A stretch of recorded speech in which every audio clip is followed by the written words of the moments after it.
what we had in mind. Having as many people in the conversation as we could find. Throughout the show, we've had collaborations with as many people in groups as we could figure out how to manage in a small space, in a relatively small time. And the big impulse for the show was that in order to not be weighed down by everything that's going on, in order to not stop and not become so depressed, I guess is really the point of it, so depressed that you can't stop, is that to sort of remind us all that all of this is resistance. Everything you do, that you think about, that you care about, that you make a decision about, every time you make a choice to do something you know is right, instead of just letting things pass, you are part of the resistance. And all the artwork around you, all the events are just instances of people making a decision to stand up.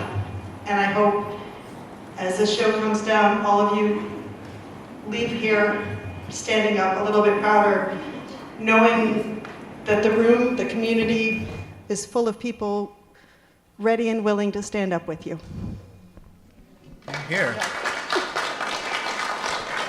So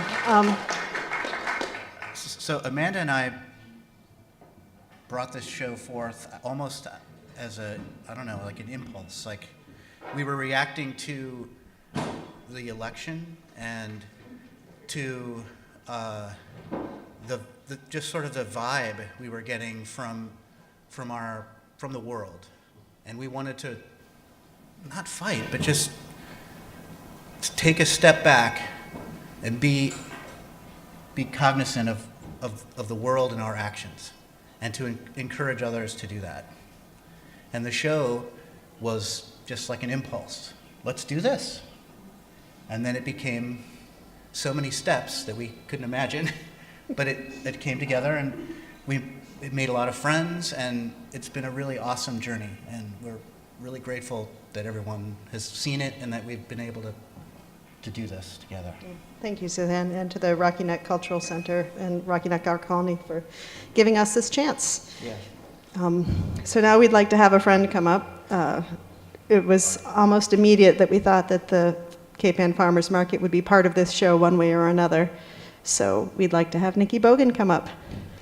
Here you go, Nikki.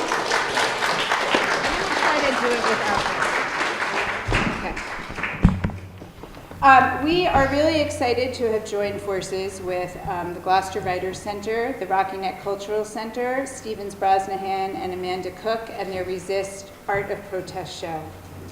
It's a great opportunity for us. The vendors that are here today rightly believe that what they do makes a difference in the future of our community. The amazing speakers that are joining us tonight, Carolyn, Will, and Niaz, have taken community grassroots organizations and made a big impact. They are incredibly inspiring.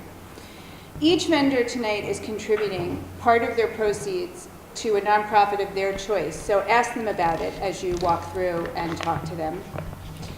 And Camilla McFadden and Michelle DeVecchio designed these beautiful t-shirts and posters for the farmers market. I'm wearing the logo. And we are donating the proceeds from the sale of the posters and t-shirts to the Food Project North Shore, whose national model is engaging young people in personal and social change through sustainable agriculture. Cape Ann Farmers Market was founded on the belief that when we choose to shop at our local farmers market, we are letting our food dollars influence the changes that we want to see. We are so excited to continue the discussion of sustainability through community activism around the issues of who grows and catches our food, how those precious resources of land and sea are cared for, and finally, how we all can make a difference. So we thank you for being here. Thanks.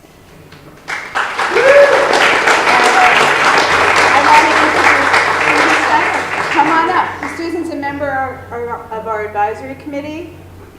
Yes. And really pulled this show together.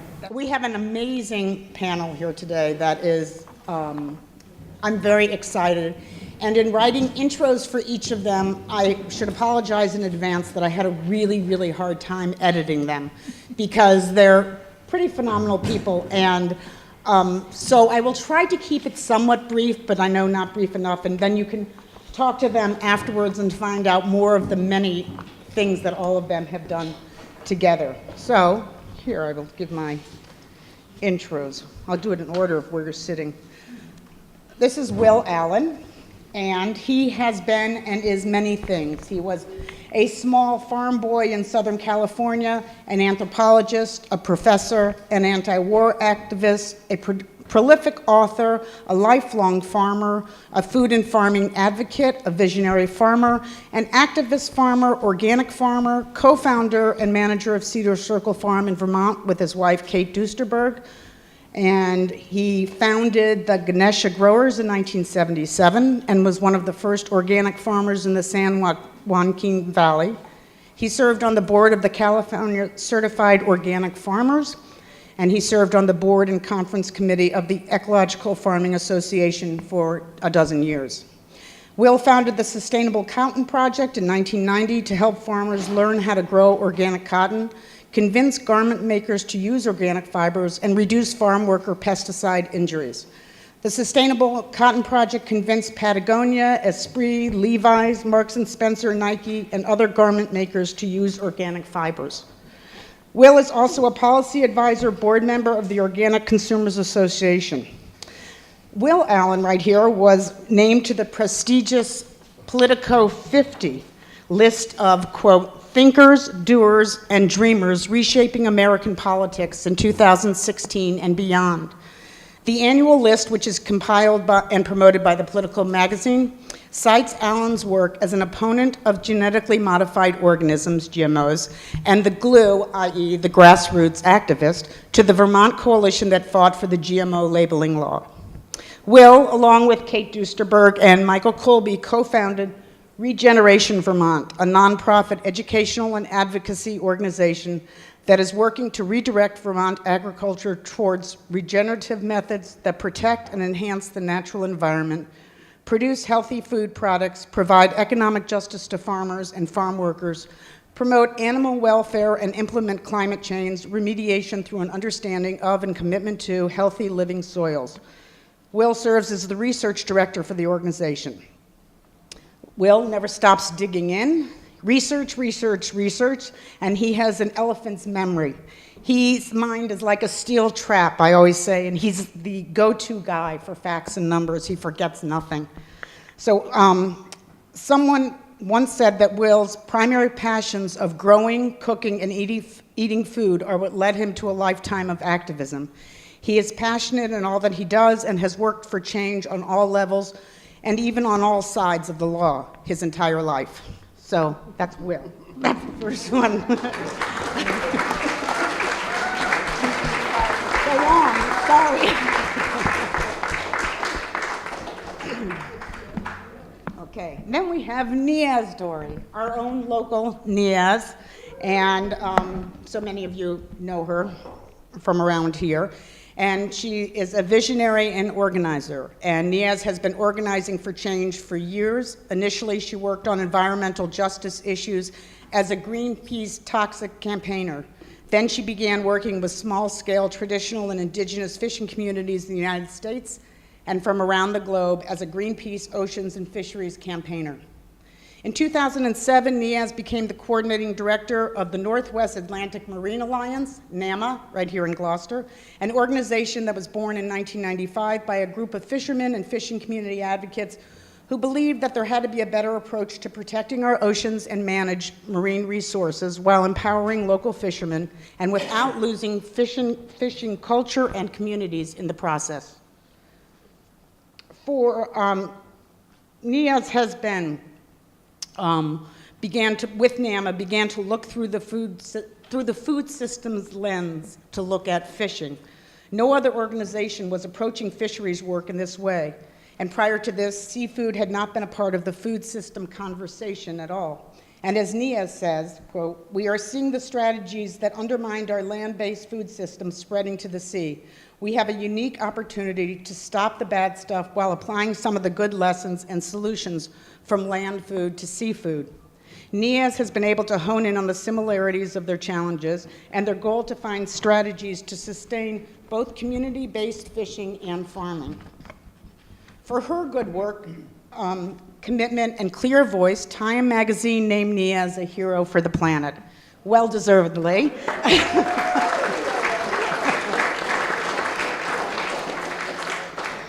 NAMA, with the Port Clyde, Maine community, pioneered the community-supported fishery model, which has since grown to 50-plus fisheries across the Americas and Europe through the localcatch.org network.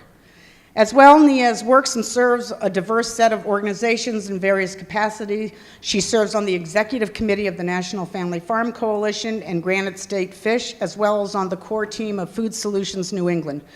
She recently served as an advisor to the Harvard Medical School Center for Health and Global Environment. All of Niaz's work represents her belief that as movements we are stronger together. So that's Niaz.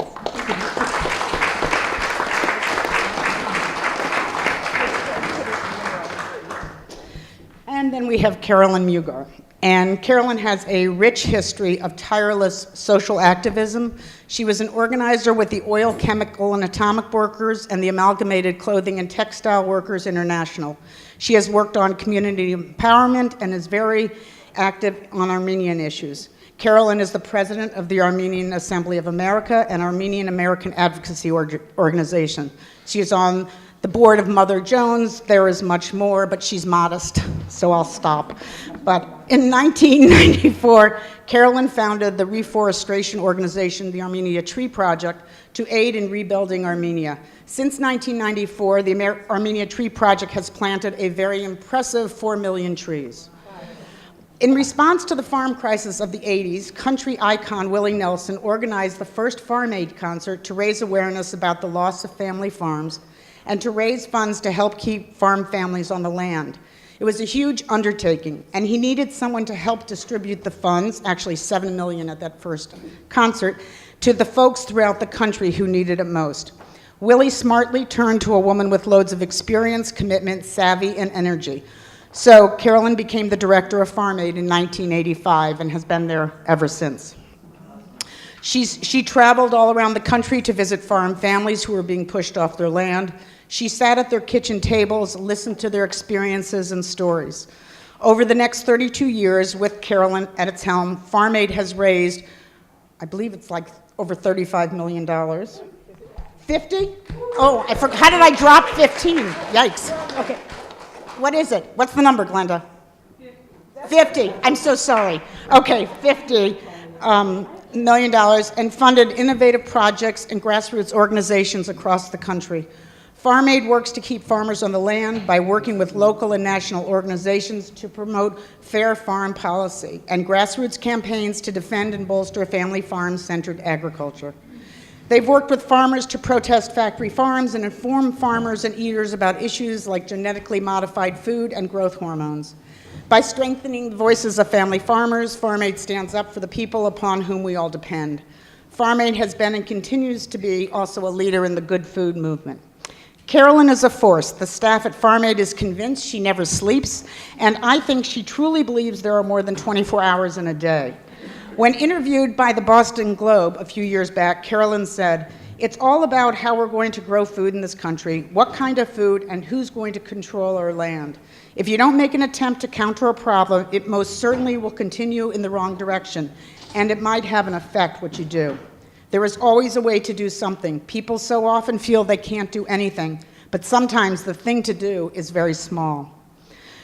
When Carolyn sees a need for change, she digs in. As someone who has been fortunate to know Carolyn for a number of years, I know how wonderfully contagious her energy can be. She drives those around her to be better people and to believe that anything is possible. So, those are our very impressive panel members.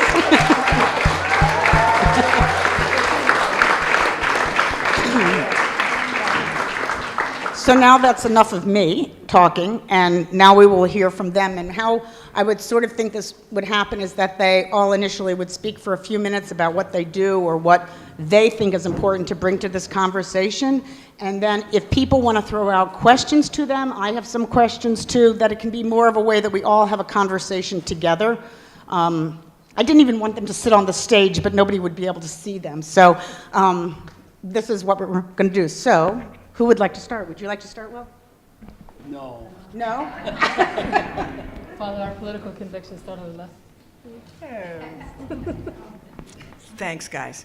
Now that I have the mic, though, there's something I want to say, because I want to make sure that everybody in this community knows what Susan Steiner does, because I can give her bio. She makes a huge contribution to Farm Aid every year.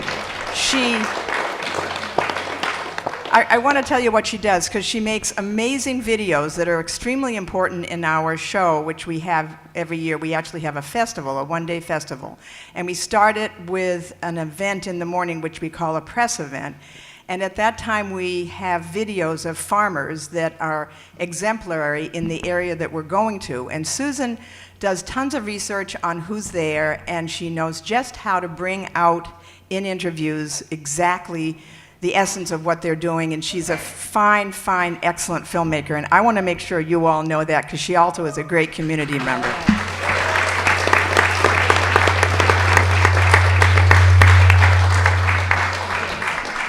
You will never give me the mic again, but I take advantage of the mic.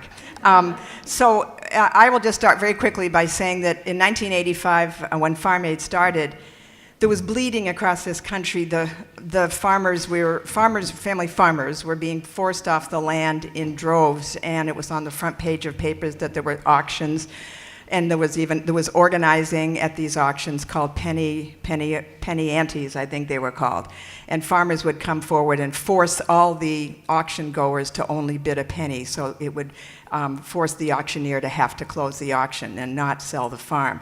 That didn't happen in every case, but there was already organizing going on, very effective organizing.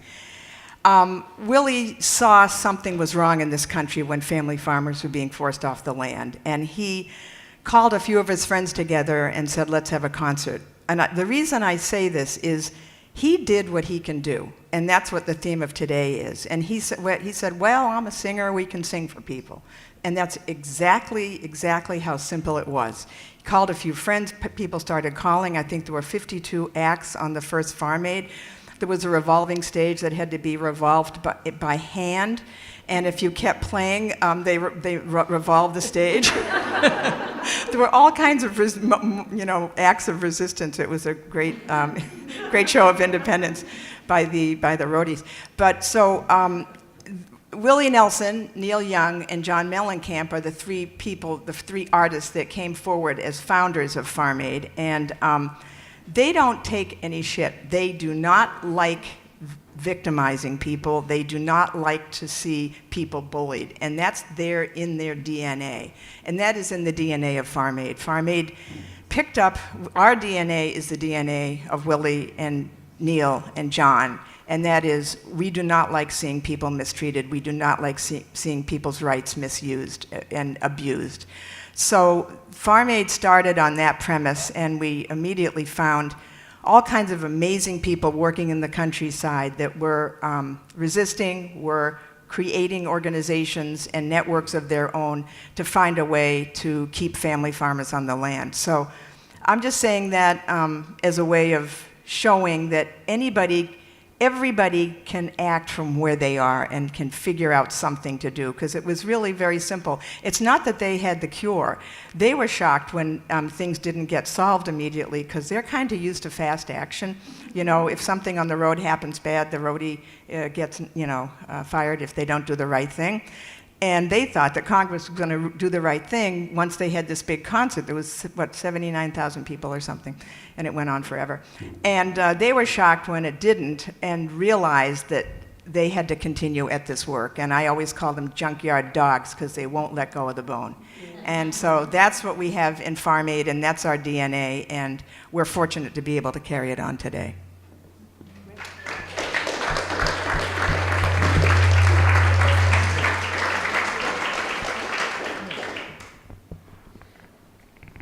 You're hogging the microphone. I'm stuck. You didn't think she was going to let you talk, did you? Hi, everyone. Thanks for the novel. It's humbling to hear these things about yourself and your work, and then have to talk about it further. I appreciate being invited to be flanked by these amazing folks, and especially in a community where I've lived now for the past 20 some odd years. And so I appreciate speaking to people that I see every day, and friends and neighbors. A few neighbors of mine are in the community or in the space. One of the things that I want to say out front, often people ask me in Gloucester if I would do something that's hyper-local. And I say no with a lot of guilt. I used to say no with a lot of guilt early on. Now I say no with a lot of confidence, mostly because I've learned about myself that I can only function on one altitude. And if I could work at a 30,000 foot level, which is where I often am, and I have to come work at a different level, my brain shuts down. I'm just not one of those people, like many of you in the room, who can function at these different altitudes. So if I've offended anyone in the room in the past by turning you down, it's not because the work hasn't been worthy or I'm not inspired by it. In fact, a lot of you in this room have inspired me to continue doing this work. It's just that I would be non-functional if I were to work at a level that my brain doesn't comprehend well. So I just wanted to say that because I live here and I don't show up at local things. I don't do a lot of those things. That's primarily why, because my brain can only process at a particular altitude. So with that said, I wanted to tell you a little bit about our work, but before I do, why I do this work. I think it might be important. As Susan mentioned, I used to work on environmental justice issues, working in communities fighting toxic waste incinerators or pulp and paper mills dumping chlorine in their water, or deep well injection of toxic waste into their water tables. And at Greenpeace, we used, and before that I worked on economic justice issues, health insurance reform, isn't that interesting now, and other things. And at Greenpeace in the Toxics campaign, we used the community organizing strategy, which a lot of people don't realize. A lot of people associate Greenpeace with, you see them when somebody's hanging off a bridge or blocking a boat or something. At that point, a lot of the backstory doesn't make the press. The work that we did in the communities, trying to build community support, often invited by the community. We wouldn't, as Wall Street Journal, I think, once called us, parachute into a place. We would often go in because we were invited by the community to be there. And actually, one of my ex-Greenpeace colleagues is back there. I wanted to say hi to Jody back there. Jody Sundquist, for those of you who don't know. And so the Ocean Campaign looked at the Toxics Campaign, who was gaining some momentum in their work, and thought, what if we applied the same community organizing strategies to the Ocean Campaign? And this is back in 1993, I think. And they approached me at the time I was managing the Toxics Campaign and asked if I would consider switching campaigns and work on fisheries issues, work on ocean issues. And at the time, frankly, all I knew about the ocean work was Save the Whales, the bumper sticker, and all the work that goes with that. Not that there was anything wrong with it, but I couldn't wrap my head around it. I couldn't see the social, economic, environmental justice element of the Saving the Whales. Although I supported it, I couldn't see how I could function effectively as a community organizer in that space. And so a bunch of my colleagues at Greenpeace just kept feeding me articles to read, and started to read about this town, about fishing communities in other places, and a pattern emerged. I started to see that the same issues that we had to deal with when we were fighting a toxic waste incinerator are the issues that I'm reading about global movement of capital and communities being in the way. In the case of the incinerator, the community and the air and the water was in the way. In the case of fisheries, the fishing communities and the fish were in the way. And so suddenly the strategies just became really clear, and the next thing I knew, I was agreeing to switch campaigns and work on ocean issues. And called up a friend of mine who was from Boston, actually a fellow Toxics campaigner, said, Scott, I'm going to do it. I'm going to switch campaigns, and I'm moving to Gloucester. And he said, first things first, we should teach you the name of the town you're moving to.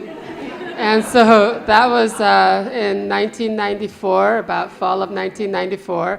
And my pattern was that I'd live in a community for 2 years, work with a community, and I'm out of here. I broke my own record 3 years into living here.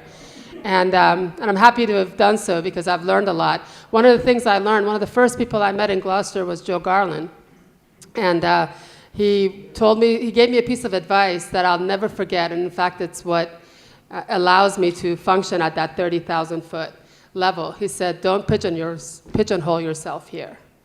And I had to think about that a little bit. What did that mean? And he essentially forced me out the door, of Gloucester's door, forced me to go and reach out to other communities and not think that being in Gloucester is the only fishing community. And that was really critical in my own learning and development.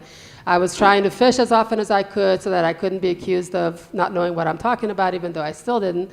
But coming into fisheries with no knowledge of fishing, having been a vegetarian for a couple of decades, and being a woman, being from Greenpeace, the decks were sort of stacked against me in many ways. So I thought fishing was a way to balance the scales a little bit. And Joe's comment made me literally walk the docks in various fishing communities at various times of night, trying to find a boat with a light on and asking if they'd take me out fishing. And I did, and that's one of the reasons why this work has continued to resonate with me.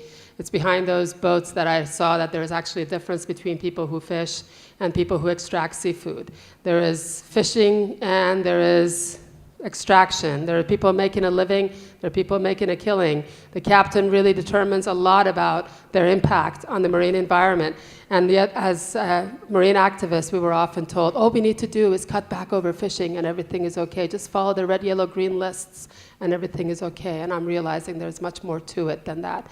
And that's the work that we've really been nurturing at NAMA, which is really to help people understand and see what they probably already know, that there's a lot of similarities between the work that Will and other farmers do and the work that many fishermen do, and their threats are the same global economies of scale. It's being told you got to get big or you got to get out. It's being told that you're not going to get paid a fair price regardless of how hard you work.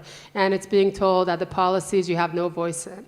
And so our work really has been to make sure fishermen know that they are empowered to ask for a fair price for their catch, that they have a voice in the policy arena. What they have to do is organize. And that's hopefully the skill from way back that I've been able to bring to this work and hopefully move it forward from here.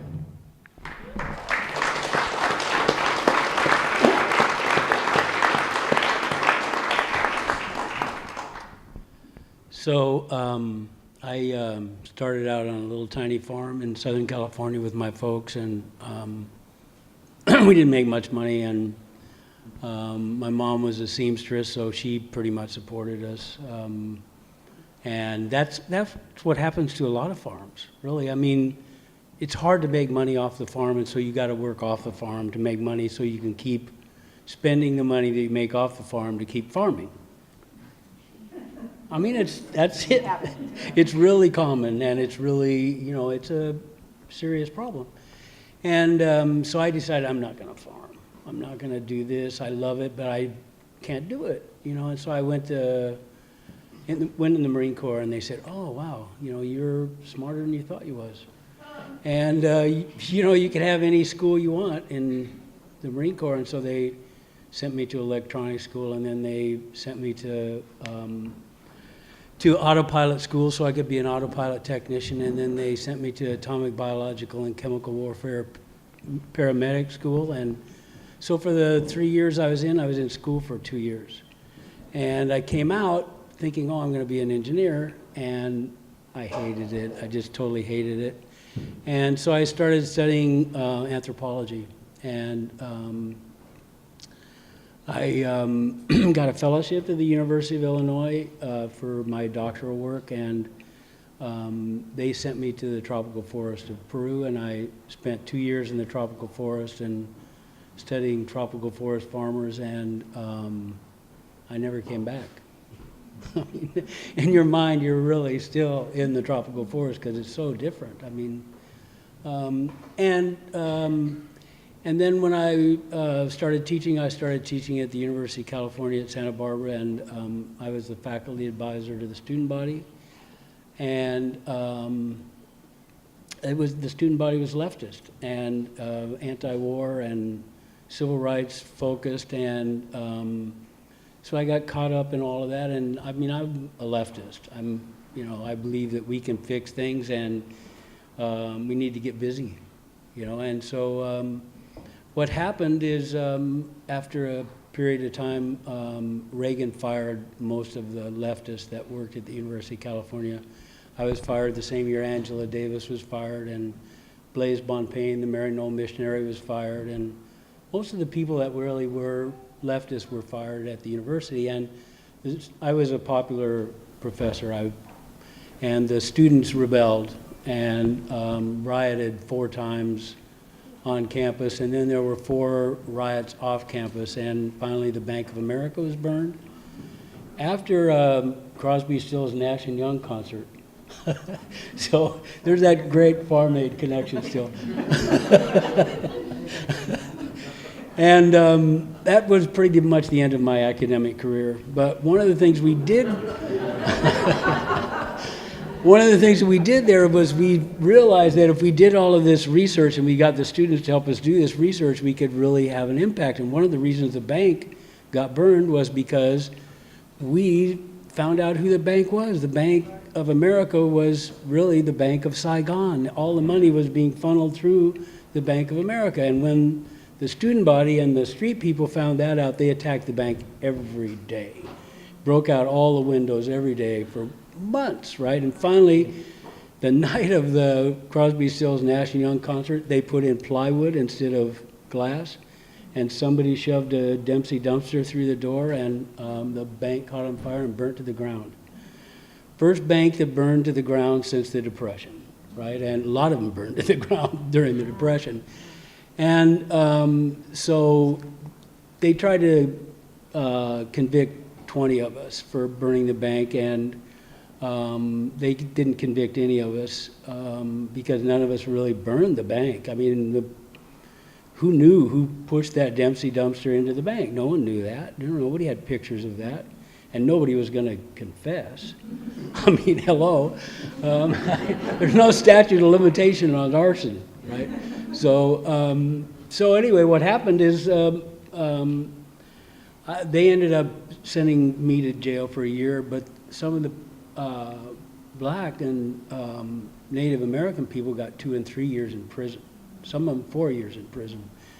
And so I decided, well, I probably am going to, after I got out of jail for a year, I decided I'd go back into farming because I clearly wasn't going to be teaching at the university. But I'd learned a lot then, and one of the things that I did when I started farming is I wanted to be an activist still. I still wanted to, try to make a difference in farming. And one of the things we'd realized when we did the work in Santa Barbara is that if you get the data, you can get people to move off of the data. And so throughout the whole rest of my career, I've focused a lot on data. When we did the Cotton Project, and Farm Aid was our first grantor to the Cotton Project. They gave us the first grant and kept giving us grants for like 10 years.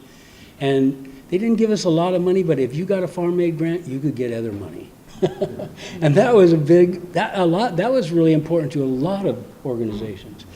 And what we did in the Cotton Project is we analyzed, see, California has pesticide use reports.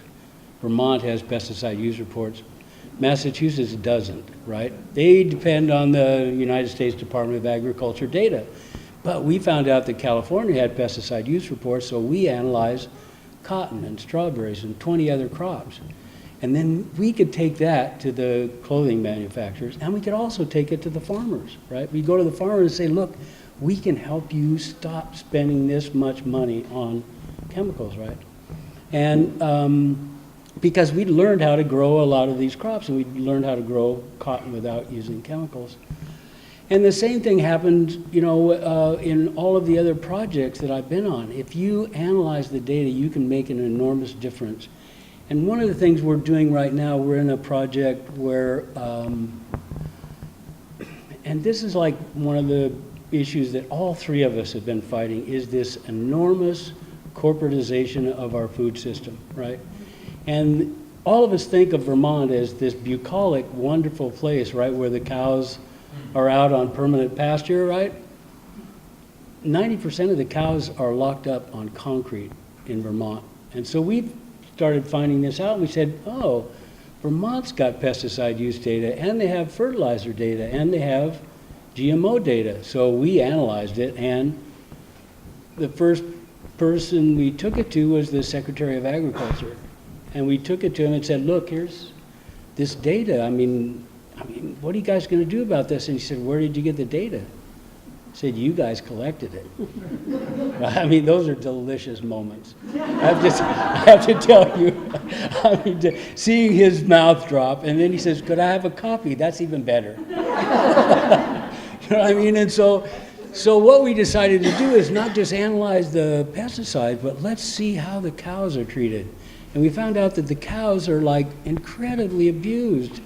You know, like they're only on the line for 2.4 years. By the time they're 5 years, they're in the meat market. And we found out that 57% of the beef in this country is dairy cow beef because they're burning out the cows so fast because they feed them 130 pounds of feed a day to get 100 pounds of milk, right?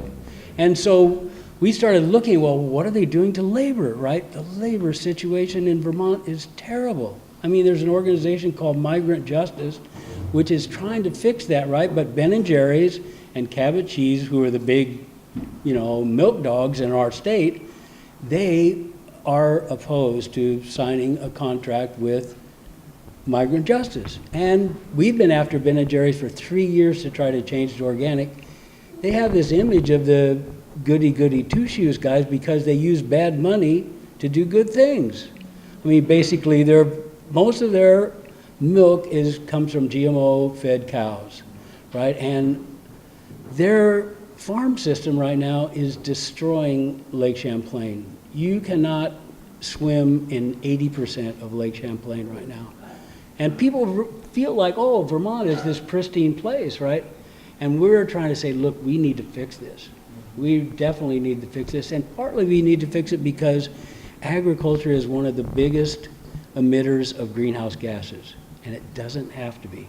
You know, we can fix that agriculture so it's actually sequestering carbon, right? Right now, most of our land lies vacant for 8 months of the year. We grow a 4-month crop of corn or soybeans or cotton, and then the land lays vacant for 8 months. During those 8 months, the land is off-gassing carbon right up into the atmosphere and then right down into the oceans where she's working, right? And here we are, we're totally acidifying the oceans and we're totally filling up the atmosphere with emissions that half of them come from agriculture. And so our argument is, hey, Ben & Jerry's, help us fix this. We don't want to beat you up, but push comes to shove, we don't have a choice, right? Because we know that your system right now is not working very well, and they know it. They know it, right? So that's the kind of strategies we try to take is like, first we want to go in the front door, just like Saul Alinsky says, try to get them to work with you, right? If they don't work with you, don't be afraid to go in the back door, and don't be afraid to get arrested, right? Because you can actually have a pretty good time. Because you're going to be in jail with people who feel the same way you feel, right? And like, you can have a good time in jail, just like you can have a good time anywhere, right?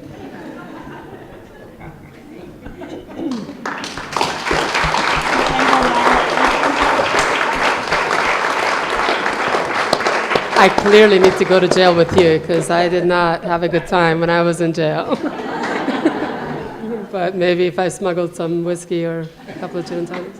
You know, you said something that I thought I'd just riff off of for a second. You mentioned the corporate takeover issue, and I just wanted to bring that to light because even in fishing communities, a lot of folks don't know that one of the biggest challenges we deal with is a corporate takeover of the fishing industry. A few years ago, actually quite a few years ago, back in the late 80s, early 90s, a policy was adopted first in New Zealand. If you have ever eaten orange roughy, anybody see it on the menu? So it was first applied to the orange roughy fishery in New Zealand, and the consequences were the Maori lost their fishing rights. But what that did was essentially put a price on the rights to fish. So suddenly the rights to fish were much more important than the actual fish itself. And that led to a situation where those with means, so only those with means, and lots of means, could really get access to the fishing grounds. And led to major consolidation, pretty rapid consolidation, actually, of the fishing industry. And those are some of the things that made me want to do this work, actually, was I started to learn about this consolidation, this corporate takeover, the privatization of the rights to fish, In fact, privatization of species and populations of fish that have not yet even spawned. And so those who own those rights own them in perpetuity. So you can own a right to fish that has not yet even made it into the ocean. And with that came the struggle of the equivalent of family farmers, the small scale, medium scale, community-based fishermen. And that policy has been advocated for as the panacea to save overfishing, because those who will own the rights to fish will be better stewards of it and will professionalize the fishing industry, and we will introduce efficiencies by getting rid of all the inefficient players and bring them all together under bigger umbrellas. These all sound familiar because this is the stuff we heard at the onset of farm crisis with too many small farms, too inefficient. We're going to introduce agribusiness, the green revolution, and we're going to feed the hungry with cheap food. Well, guess what? We're still not feeding people, and food is still out of reach for most people. And it's not an issue of not having enough food. It's really about political access. And that's the same thing that's replicated itself now on the water. And one of the things that I've stopped doing is apologizing for some of my colleagues in the environmental community, and I won't apologize for mentioning that one of the major organizations that's been pushing this has been Environmental Defense Fund. And they've been doing it with money from Koch brothers. And they've been pushing this privatization throughout the United States, with the groundfish fishery here in New England being one of the latest that was passed here in 2010. And we saw a rapid consolidation and privatization of the fishing industry here in the Northeast. And with that came a lot of warnings. People like me and others, many fishermen, warned against adoption of such policies, because we did look at the land food world. We looked and saw that whether it's with our land food, whether it's with our banking system, our housing system, our healthcare system, our education system, all of those systems have had these policies of consolidation, privatization applied to them. And where are we at now? We're poorer, we've lost our homes, we can't get access to good healthcare, education is a challenge, and for the first time in our history, our food is killing us. So somehow, what wasn't good for all other aspects of our society is good for the fish and the ocean. And so we've had to, that's our resistance. Our resistance comes in challenging these catch share policies and raising the voice of the fishermen, who are actually in some cases afraid to speak up. People who live in this community feel afraid to speak up because they get intimidated. They're actually threatened with economic blackmail, that if you speak up against the system, you won't get access to quota that would just privatize. And now I own those rights, and I won't lease you any quota if I hear you talk about the problems with this policy. So we have to figure out how to get their voices heard, and ironically, this system that is not only about the corporate takeover of wild fisheries, but it's also about introduction of a CAFO, an agribusiness style of fish farming on the water with industrial fishing farms. They call it, guess what, the blue revolution. So the pattern is there. The same companies, Tyson, Caterpillar, ConAgra, all these folks who destroyed our land have now migrated onto the water, prospecting for the next place where they can get access to fisheries that have been privatized. And despite the warnings, we talked about fraud, we talked about issues about ecological impacts of these policies, and we were ignored often here in this region, being told that, oh, none of those matters as long as we put a cap on how much total fish is taken. Who fishes doesn't matter. Where they fish doesn't matter. Their scale of operation doesn't matter. A dead fish is a dead fish, in fact, I was told. It doesn't matter who killed it. And to me, knowing what I know about land food, that's like saying a dead pig is a dead pig. It doesn't matter who took care of it, who raised it, how it lived, and how it was killed. So it's really important for us to pay attention to policies that are happening here, because the consequences of those policies have led to now a living example of the problems with this policy. A guy, you might have read about him in the paper, self-proclaimed himself the codfather from New Bedford. Through these policies, he accumulated the most amount of quota and permits for groundfish and scallops. And last year, he was caught in an IRS sting operation. And fishermen we work with in New Bedford, when we would go down to talk with them, we always had to meet in basements, literally, and close restaurants because they were all afraid. There was suspicion that he worked with organized crime, and ironically, he was arrested because the IRS set up a fake Russian mafia. And when you read the transcript of his arrest, of the secret microphones, he actually says very arrogantly at one point, "It'd be really funny if you guys were the feds. but they wouldn't send me Russians, ha ha ha. And so this is the guy who literally in policy meetings, when fishermen would get up to testify, we were told, we cannot change this policy because people like Carlos have spent too much money investing in this system. So for those who have benefited for this system, the rest of the fishermen in this region are suffering. But on top of it, what's really important to note is these policies are sold to us as ecological answers, and we have not solved the problem ecologically either. When was the last time you read a good story about the groundfish stocks in this paper here? Anybody?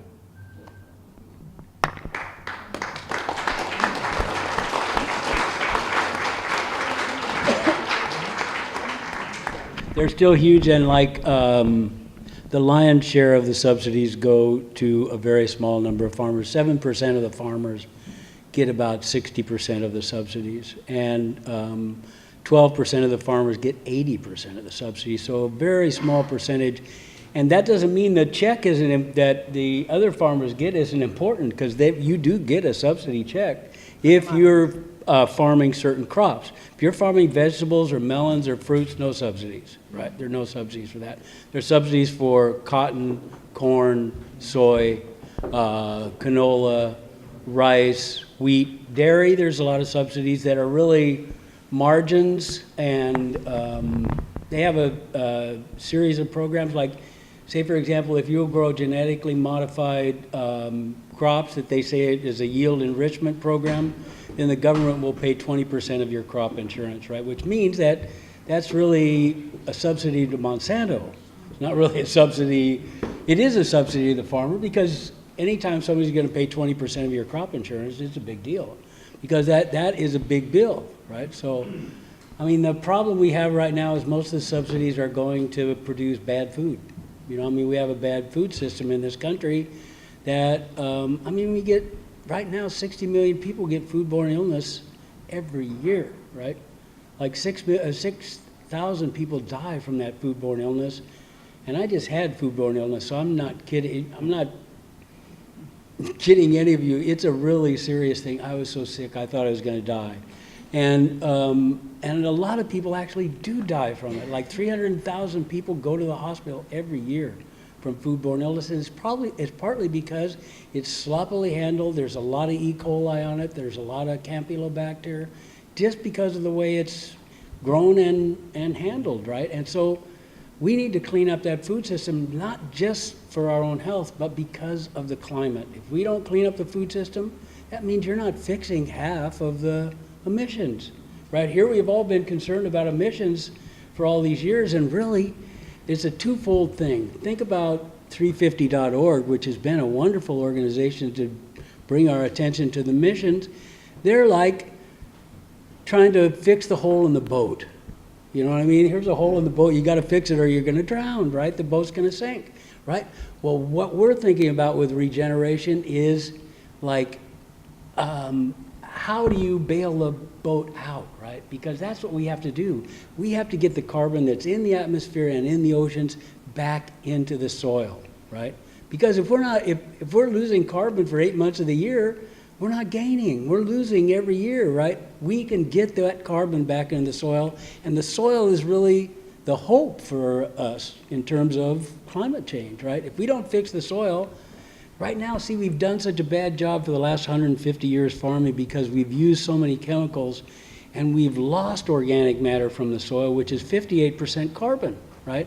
And so that organic matter and that carbon loss is going right up into the atmosphere. And right now, our soils around the world have from 50 to 70% of their carbon is gone. And so that means we have this huge sink that we can fill back up, right? But we have to change our agriculture to do it. So. Last question, if nobody else raises. Okay, I'll just ask one first, and then I'll get to you. But I want to get back to different forms of resistance and what people can do. And I think, Carolyn, you had talked before when we were talking downstairs about some different stories that you have of work that Farm Aid has done around the country that I think are interesting. Yeah, I mean, we have been fortunate to know and work with farmers in almost every state, and what's so encouraging is what great work is going on out there, what extraordinary organizing skills exist. And I want to always be able to bring it back here so that people see in every story what they can do also. Because, I'm curious, I'm going to diverge for a second, but how many of you have met with Seth Moulton on your concerns about food and agriculture and the soil? No. Okay. You have. Okay. Well, that's good. He's not on the Ag Committee, but it doesn't mean that he should not hear very loud and clear what people here are concerned with about their food. Because votes are traded, as we know, and he needs to be very well aware that he has a lot of concerned citizens about that. It's a small thing in a way, but it really isn't. And our attitude is that, you really have to. The day after the election, I, for some reason, had great clarity, and I realized that there were 3 things we had to do. We had to do them at the same time, simultaneously. We have to resist, we have to create, and we have to live. And a lot of people say live, love, and that's fine with me. It's the same. But we have to, at all moments, we have to see what is happening in policy work in Washington and locally. Very important what local policy is. And we also have to be creating. And I think examples of creating things are happening right here, and I'd just like to posit them because everybody that is growing and being able to sell and making some money is part of creating a new structural system in this country. Ultimately, what we're doing, we are the solution on the shelf. And you can take down the solution because people are doing it. It just needs to be supported a lot more as corporate agriculture is supported.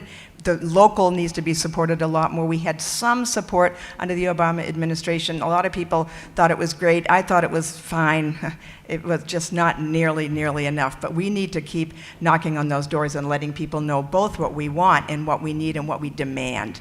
And there's many ways to get your face shown. Just give a few examples. A funny example. I was working with mostly black farmers in the Southeast, the Federation of Southern Cooperatives that has been working with black farmers there for 50 years.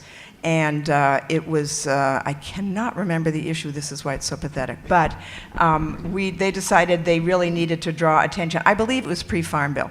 So they simply brought some piglets into the USDA office and let the piglets run. And it was just very simple. And you can just see the attention that they got. So there's a lot of creative ways that you can get attention. And then, as Will points out, and Niaz too, it must be backed up with more information than they have. You have to, I love the story that Will says, the guy says, where'd you get that information? And Will says, from you. And it was like, the information is there, but we do have to be armed with what we want. And we also have to be armed with a vision of agriculture. Our vision is not their vision. The vision, what is being practiced right now without any question is corporate agriculture is controlling our system right now. But we are also creating that alternative. And don't make a mistake about it, that the things that you do that you might think are small are very important. When people buy from Cedar Circle Farm in Vermont, when they buy the fish that you can point to as has been caught correctly, and people are benefiting from it, and that nickel circulates in that community, that is part of creating a new system. So I just want to encourage people, like downstairs there's Backyard Growers, which is a perfect example of teaching kids how to grow, how to take it into the school system. You can have a large effect on what your schools are serving people, supporting local farmers by insisting that that's how they buy their food, how they procure their food. We had a fortunate change in the law a few years ago. A few years ago, it had to be that the schools had to buy the cheapest food possible, but that changed. So now you can show the schools that you want to buy local food. The organization that deals with universities on this is called what, Glenda? Real Food Challenge, thank you. But I'll just give you a few examples of how local actions can really take hold and make progress. In North Dakota a few years ago, There has been on the bill, on the, in the law in North Dakota. North Dakota has a real active history of the farm labor movement there.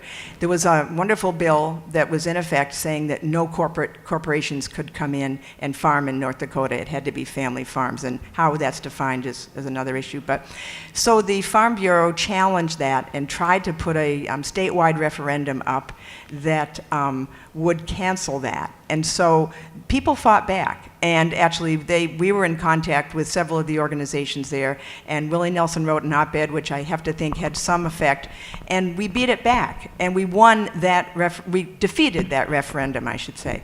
The Farm Bureau is now suing, has filed a lawsuit that they hope they'll win in the Supreme Court of North Dakota. I strongly think they won't, because I think the same forces will be put together to bring about that kind of change that should not happen in this case. But people have sat in at FSA offices, Farm Service Administration offices, for 3 and 4 months at a time, and we've had some of our artists go and just show their support, take a flatbed truck John Mellencamp took to Chillicothe, Missouri, when they had occupied the Farm Service office for discriminatory, unfair practices, and he said, well, I'm going to go out there and help those people, and he took his truck and played a few songs and went back, and then we've often gone when corporate agriculture, these huge, massive chicken farms, for example, started, which you probably all know about, a very, very unfair system of chicken farming in this country, the contract system, which is extremely discriminatory against the farmer. The farmer has all the liability. We get bad chicken for it, and so it goes. That system is supported by tax dollars because those large operations get benefits, loan benefits. So we have some people wrote to us from Missouri saying that this large operation was coming into town. So we decided to go there on April 1st, which ended up snowing. And in rolls Willie's bus from Texas, and Willie sets up on another flatbed and plays a few songs for people in the triangle of the road where the farm to market roads came together, 3 roads came together, and played for people. And that was really the beginning of the campaign for family farms and the environment, which has been going on ever since, which is a very strong movement to curb and get rid of, and if possible, the whole corporate system of chicken and beef and pork farming. So anyway, there's people out there, and in this case, in your community, it might not be bad to talk to every farmer and see what more they need from you. What kind of support might they need? Where might they need more voices for the problems that they have? They might need people to carry it forward. Farmers know that they can't do it alone. They know they need that total handshake with the consumer, and that means everybody. So it might just be interesting to poke around and find out what more you can do from your local farmers.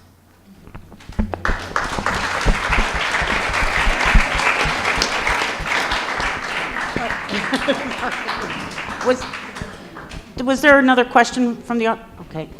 I wanted to go back to the fishing industry because last week I spoke to somebody who has about 1,200 lobster traps, and I said, how are things going? And he said, well, it's really great, but I have an intermediary that I can't get rid of. You know, I like to sell my lobsters without an intermediary.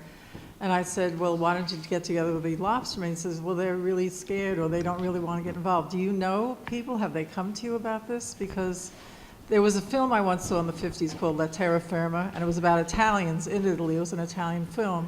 It was the same thing. All the fishermen had to sell to an intermediary, and the whole film was about how they tried to get rid of it. It did not have a happy ending. So there is a mafia kind of a thing that's happening, I think, even now here and probably everywhere in the... Thank you for that question. And I think I'll have them get in touch with you, and I think the film would be great to see as a fundraiser. I'm going to use an analogy about what the system in the fishing industry, which actually is not too different, my guess is, than land food systems. That may not be appropriate, and I apologize in advance for using this analogy in case it triggers anything in anyone. But as I learn more and more about the barriers that fishermen face in terms of selling directly or getting a fair price, what it reminded me of the conversations we were having every time I talked to a fisherman about, you know, you can ask for a better price. You know, you can sell directly if you choose to. what the reaction I got was similar to when we talk to someone who's been in an abusive relationship, where the reaction was, but I don't know anything else. I don't know another system. If I go to somebody else, that person will abandon me. The language was so similar, and I feel that that is prohibiting most fishermen and maybe even farmers who find themselves in this abusive relationship with the people who control the system to be able to speak for themselves. In order to address this issue is why we created the model for community-supported fisheries. We wanted fishermen to actually have direct contact with people in their community who would show them some love back. Maybe they would stop feeling that abusive relationship and realize another relationship is possible. But what we experienced in the process was some resistance from the existing system, who essentially controls the middle of the chain from the fishermen to our plates. And in some cases, we've had to work with them. In some cases, fishermen have been brave enough to break the ties and move on to a new relationship. But what they're struggling with often is that with fisheries, and this is probably true with some agriculture items, there's these layers of complexity, regulatory complexity. If you fish outside of 3 miles, you're in federal waters, and the only way you can sell your fish directly, you need to become your own dealer. To become your own dealer, you need to do X, Y, and Z, and most fishermen feel like it's too burdensome for them to learn. And I think they underestimate their own ability to be able to use the system to their benefit. And so through the community-supported fisheries work, we've been able to show more and more fishing communities that, yes, you can do it outside of the existing system. You can work with your local community. But here's the other piece that's challenging. On a community level, we all need to learn to eat seafood differently, because that's going to affect whether or not that lobsterman or fisherman is going to be able to have his catch caught directly and brought to the consumer. When we helped set up Cape Ann Fresh Catch here, the number of people in this community who told me, why they're giving me whiting for that price, that's too much. Why am I eating bait food? Why am I paying that much for whiting? Why am I getting caught 3 weeks in a row? And I think those are the things we got to learn, is that the ocean has its cycles that we can't control. And if fishermen are catching cod 3 weeks in a row, be thankful that you're getting caught 3 weeks in a row. And if you're getting whiting, be thankful that you're getting whiting. It's actually a pretty good eating fish. And on top of it, that money that you think you're paying too much for, that whiting, that's the real cost of operation.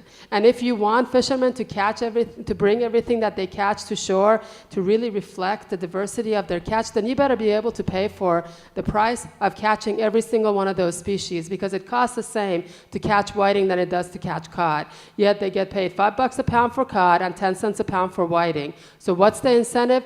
They're going to throw overboard the stuff that they don't get paid a fair price for and bring home the stuff that they do get paid a fair price for. We need to change the way we eat so that we reflect their catch, and we have to pay them a decent price so that they don't focus on volume to make ends meet. You wonder why fishermen keep saying, I need more quota, I need more fish, there's not enough fish for me to catch, is because they have to make ends meet through volume. And that volume usually means focusing on single species, much like farmers have to do with monoculture.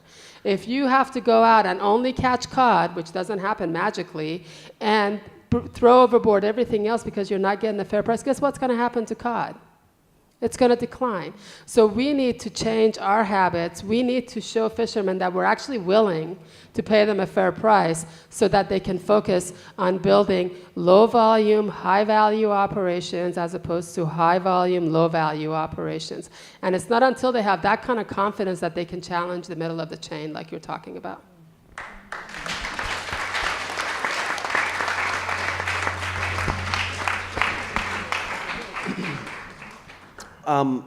Many of us probably in this room, if not everybody, probably has a vegetable CSA that we get our vegetables, probably a high percentage. And sadly, often they're even from a half hour away because the soils here on Cape Ann are horrible, have been from day one. But we all wish we could actually buy truly direct, actually from the farm. Has there been any effort in Cape Ann to try to create a market that is a little bit more connected to the fishermen unloading and purchasing dockside, so that people can start to grow the lore and interest of the waterfront. A piece of fish in a box sometimes is the same as a vegetable in a box. You know, it came from Drake-it or wherever it came from. But you like to think you knew the fishermen where it came from. But has there been any effort to actually open up a truly shoreside where you see the boat, you see it unloaded, effort? Well, that was what the community-supported fishery was meant to do. But like I said, we got resistance from the community, and the project had to adapt to that resistance in some ways. One of the things the project kept getting asked for is, where's the salmon, right? So they had to focus on bringing salmon into the community. So again, we have to change our seafood eating habits. We have this image that and a lot of us, rightfully so, I think because they were a good starting point, use the red, yellow, green lists. People know what I'm talking about, the little seafood cards that tell you what seafood is green, what seafood is red, what's yellow. Or Marine Stewardship Council, which is the equivalent, although I use that word hesitantly, to the Organic Standards Certification project or program. Honestly, if you want real resistance on the seafood side, get rid of them. Because what they've done is they go to projects like Cape Ann Fresh Catch and say, it's not on the green list. Well, that's what the fishermen here are catching. And that's what's abundant in these waters. And just because it's not on the green list doesn't mean you shouldn't eat it. Those lists don't deal with the complexities that we now know. Much like if we support many farmers, some probably in this space right now, who don't have the organic label. They can't afford to get the organic label, much like fishermen can't afford to get the Marine Stewardship certification. But yet they do much more than the organic label does. It's I guess that's why they say beyond organic. So there's a lot of that we have to learn about fisheries, because without it, there is not going to be a shoreside market, because everybody is being told in the fishing industry that all people care about is the stuff that's on the green list, and half the stuff that we catch here isn't on the green list because a lot of it isn't valuable enough to even be calculated to see whether or not it's on the green list or the red list. There has been some attempts. I know Cape Ann Fresh Catch now has a place where Inner Shell's store used to be, so I encourage you to check them out. And I saw recently that they had salmon coming from Alaska, wild salmon from Alaska, which I was really happy to see. And I know that Fisherman's Wharf folks wanted to open an accessible place. If I want seafood, I feel lucky enough to get a lot of seafood without having to go shop for it. But if I want it, I go to either Cape Ann Fresh Catch or Connolly's, or I don't eat it. That's really what it boils down to for me. And what it comes down to with Connolly's, they know what I want to know, because we've been working with them for a while. So as soon as I walk in, Brad says, oh, we got some wild stuff over there. Or he points me to the things that he knows I care about. So I think are we willing to shift our consciousness about seafood? Are we willing to shift our taste buds around seafood? Are we willing to focus away from the top 4 seafood items, which you will not find at any shoreside facility here, hopefully, is tilapia, farm shrimp, farm salmon, and even farmed tuna and cod and others that are imported here. 90% of the seafood we eat is imported in this country. And yet, some of it is caught wild here, exported out, and re-imported back in processed. So and that counts as our import, by the way. So there's a lot that we have to do to change things in order to send the signals that a different way of getting access to seafood is welcomed in this community. Right now, most of it is just controlled by folks who think the old way is what you want. I know Will was going to say something. I just want to say something quickly. Speaking of the organic rule, which the organic standard is a notch on the ladder of where we're going, right? It was brought about because of people writing in letters. There were hundreds and hundreds of thousands of letters that were written in. There were 2 periods. That the first period, they said, well, we don't know enough, and then we had a second period of write-in letters. And I like to think Farm Aid did something about that, because we're a national organization and we can communicate with people in every state. But it's an example of what really was brought about by national demand. And so I just wanted to point that out. When we've taken it for granted now, the organic standard.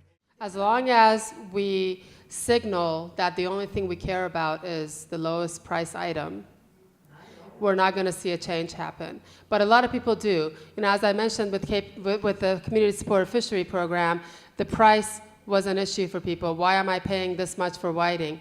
We have to shift something. And I'm not suggesting people break the bank and go broke to eat seafood. If you can't afford it, don't eat it.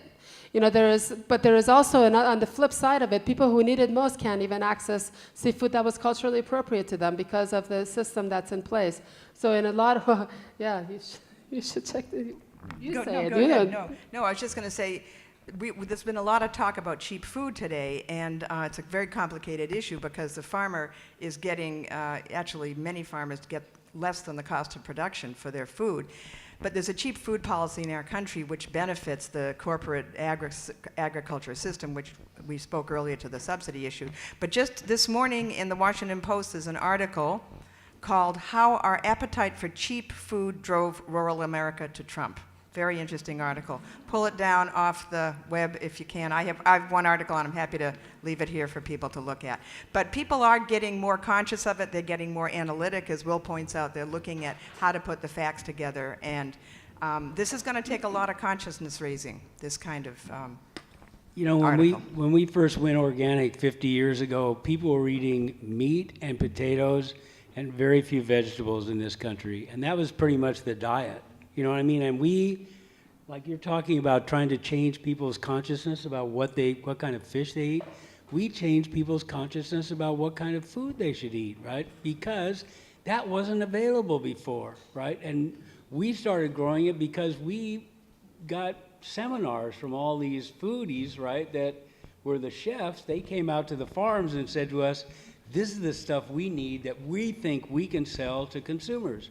And so there became a whole California cuisine. There became a whole cuisine that was completely different than the cuisine we had during the Second World War in the 60s, right?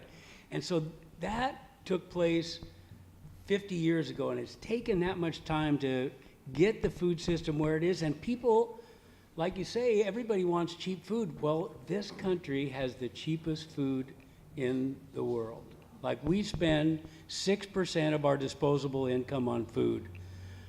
I wrote a paper in 1988 called Cheap Food, Cheap Labor, Lost Land. And at that point, we spent 23% of our disposable income on food. Now we spend 6%, right? Mexico spends 23% of their disposable income on food. I mean, this is a really important thing. And it's not just because we're a rich country. It's because we're spending most of our money on cars and clothes and housing and so forth, right? And we're eating junk food. And that's why we have so many health problems. That's why so many people, are obese. They're diabetic. We're in a serious health crisis that I didn't ever think we'd see in this country, because we always had, people were fit, when I was a kid. They wanted to be fit. This terrible food system that they imposed on us, this wasn't the farmer's fault. This wasn't the fisherman's fault. This was corporations decided this was what they were going to do, and they completely changed our food system to be junk food. And it's full of poisons, and it's trashing all of our water systems, and it's like, we're the only ones that are going to fix it because we're the ones buying it. If you keep, like she says, if you keep buying this crap, you're the problem. And Will, I want to point out also that we're paying twice for that bad food, because we're paying as taxpayers in the form of corporate subsidies, and we pay for the food when we buy it at the store. So we really have to look at how our dollar is being divided. Yeah, well, one of the good things about Vermont that counteracts all the bad stuff I just said about how terrible the dairy system has gotten is 200 dairies in Vermont are organic grass-fed dairies, right? The cows are out on grass. They're not being fed high amounts of corn. And, it's the highest percentage of organic dairy in the country, right? But Vermont's agriculture is still totally messed up, because most of dairy is industrial dairy, right? It's like there are 30 CAFOs. That is, a CAFO is a dairy farm that has 700 or more animals, right? And a lot of those CAFOs in Vermont, you wouldn't think that Vermont is a CAFO country, right? But 30 CAFOs in Vermont. And that's like almost half of the cows. There are 134,000 cows in Vermont.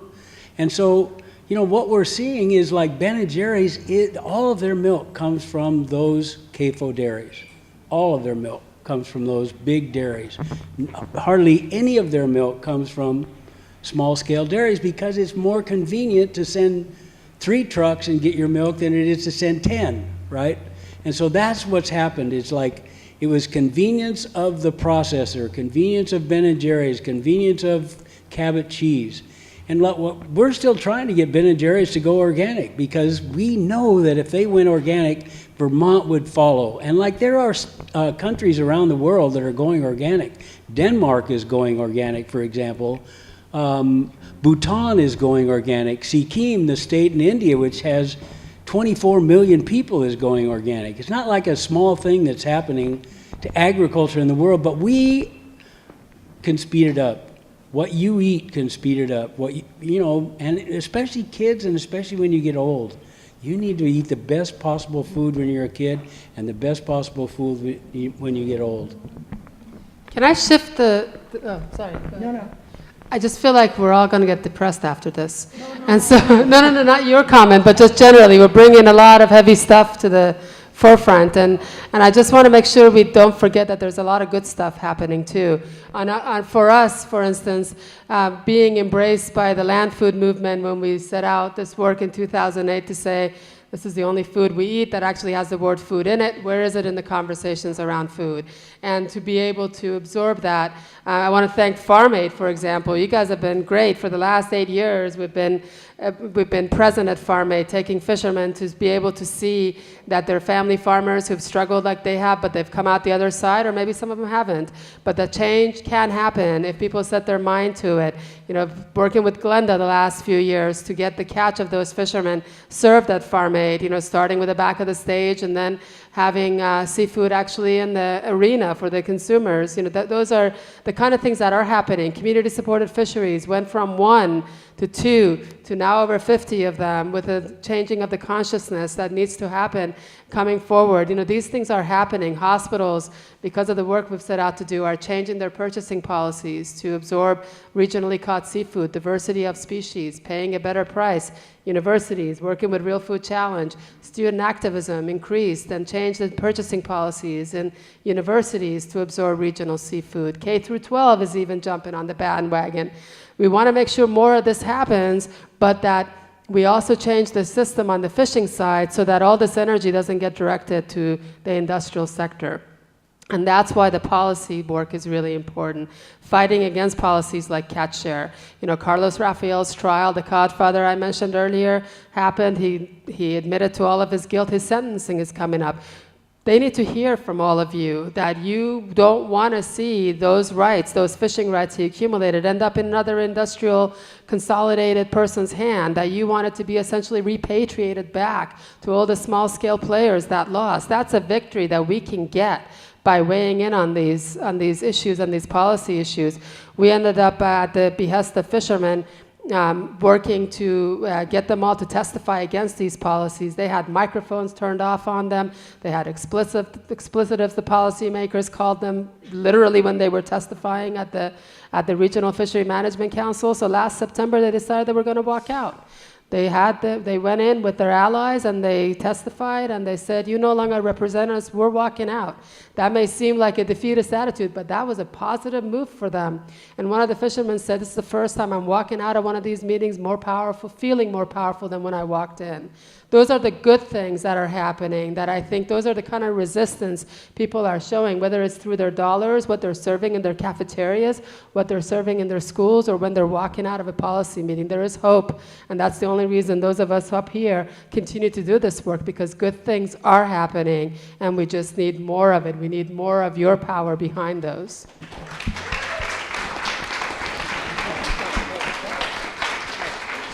Carolyn has one more By the thing. way, before we end, I just want to say something about these two people up here. These are both extraordinary people, if you don't already know it, and I am more than honored and pleased to be working with them, and we have fun. I want to point that out. We have a great time working together. And I want to just say a word quickly about Farm Aid, that Farm Aid works with all kinds of farmers. Our doors are open to everybody. We are a big tent because that is how we invite people in to learn about other ways of operating that might want to be on a trajectory to farming, perhaps with less chemicals or whatever. So Farm Aid is a big tent. I invite you to go to our website. We have a lot of very well-done stories from our farmer hero stories. We have another aspect and also all kinds of information about what's happening in policy and in issues.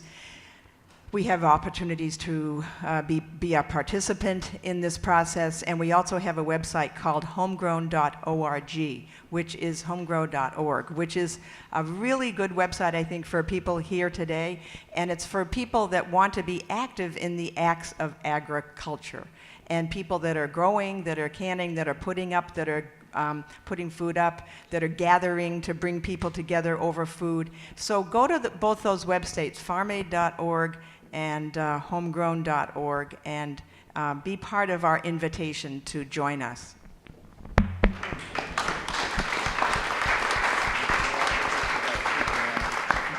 I'm sure people have more that they want to talk about with Carolyn, Niaz, and Will, and they will hopefully stay here. And if people have other questions, that would be great. Also, if people want to do an act of resistance right now, they can go downstairs and write a postcard. Two postcards are set up, so that's something right now you can go home with a, skip in your step for that one. So thank you so much. This has been great. Thank you.